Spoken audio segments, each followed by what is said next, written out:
ako yung ano, yung huli. Sabi, sino po ba ang huli? Sabi ko, ako yung huli. Sabi nung isa, nakamotoran.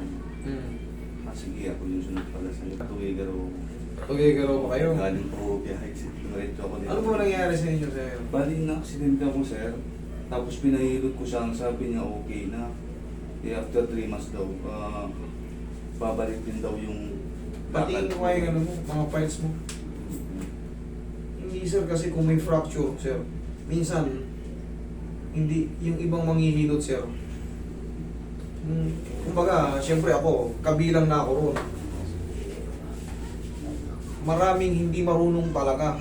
Kaya, Sa sabi totoo ko, lang. sabi ko, okay na po ba yan? Sir, basag yung buto mo, sir. Ano po yan, bali nung una mo po yan, sabi niya after 6 months, sabi niya, babalik daw yan. Kaya 6 months na. Hindi na ipaliwanag na maayos kay sir, eh. Tingnan mo yung nangyari. Bengkong. Bali 6 months na yan, sir. Nung yan yung pinakahuli. May bakal pala. Ang sabi niya, sige at observe mo 6 months, galing na yan, sabi niya sa akin. Ayan, oh. Durog yan noon. Ngayon, sir, hindi na talaga maayos yan, sir. Ganito ang itsura ng tuhod, oh. Nasaan yung loyo niya ba? Oh. Sir, yung sinasabing 6 months, yun po yung tinatawag na duration. Hindi kayo nagkaintindihan. Pero syempre, ipinagpalagay na rin na sana maayos na within 6 months. Yun na po kasi yung tinatawag na full healed na kayo. Ganito ang itsura ng tuhod. Ngayon ang nangyari sa'yo, nagdikit to. Basag ito. Nakita mo nilagyan ng bakal to? Basag yan. Ngayon, siyempre, gigewang yan. Hindi mo maididiin yan. Ngayon, pag hinata ko yan, may bakal. Ang mangyayari dyan, sir, itatry ko lang alugin, pero yung hatak dyan, i-grip ko ng maayos.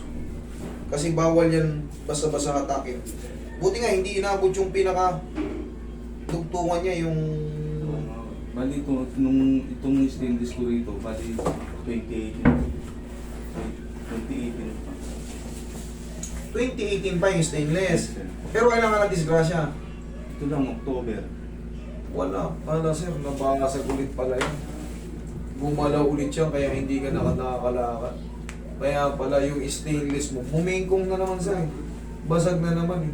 Kaya ngayon sinabi sa'yo, within 6 months, magiging okay kasi yun po yung tinatawag na duration.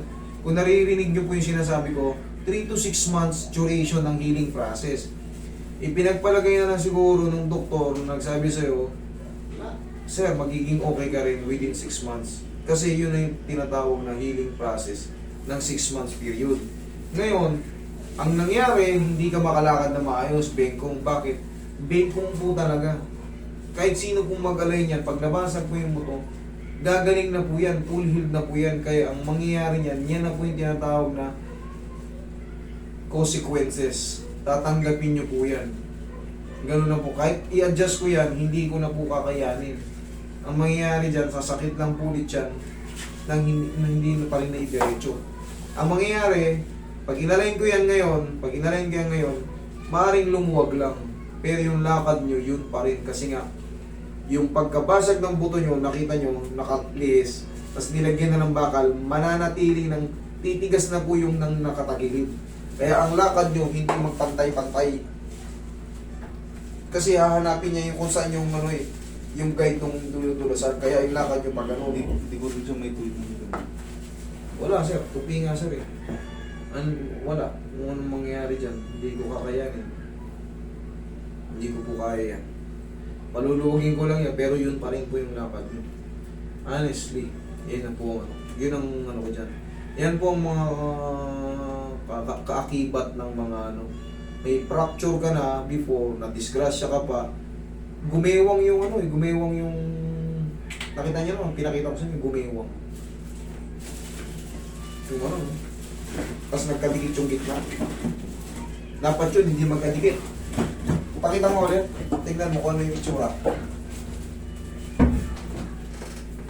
Kaya mahirap, ayan.